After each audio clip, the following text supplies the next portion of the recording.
Welcome to Monday's Mental Mistakes. This week we're looking at reactance. Reactance is the tendency to reject choices or ideas that are forced upon us. That is, when we are pressured in one direction, we may strengthen in our opposition to it. Reactance makes us more likely to reject ideas that are pushed on us. At the same time, we're unlikely to make a rational choice if we're pressured to choose one option. Here's a simple example. Before I go any further, I want you to pause this video and post a comment below about the last time that someone pushed you into a particular choice.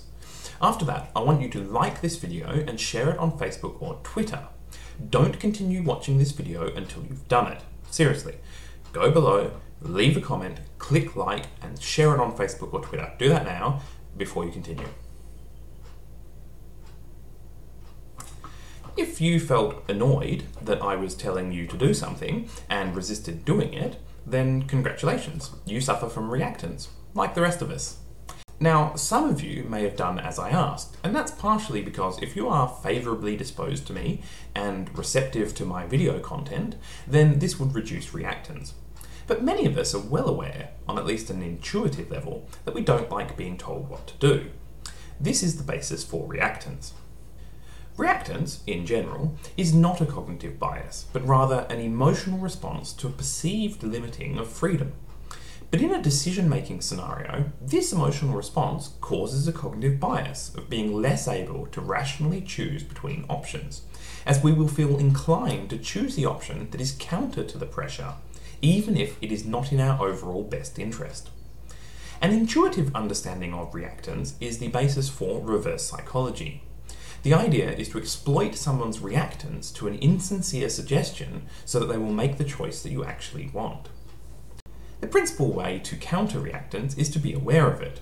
Unlike many other cognitive biases, since reactance is grounded in an unconscious emotional reaction, simple awareness of the process actually reduces the bias.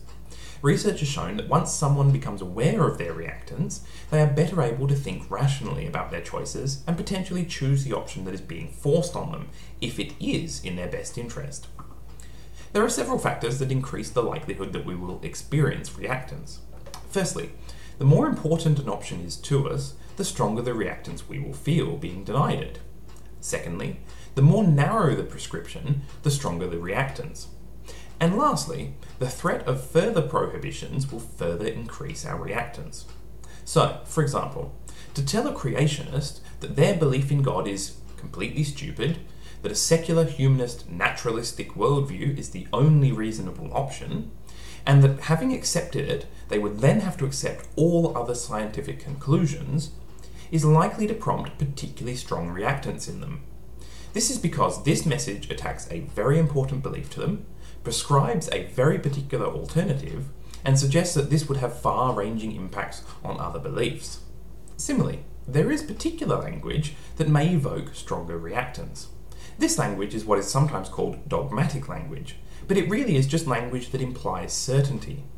For example, telling someone that they must agree, or that they would be foolish to think otherwise, is likely to prompt stronger reactance than simply explaining the evidence for a position.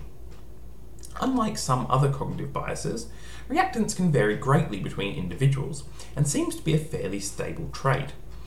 That is, some people experience it more than others, and this pattern seems to be fixed over long periods of time. This means that if you, like me, are particularly prone to reactance, then it is worth improving your awareness of it, as it is likely to be something that will stay with you.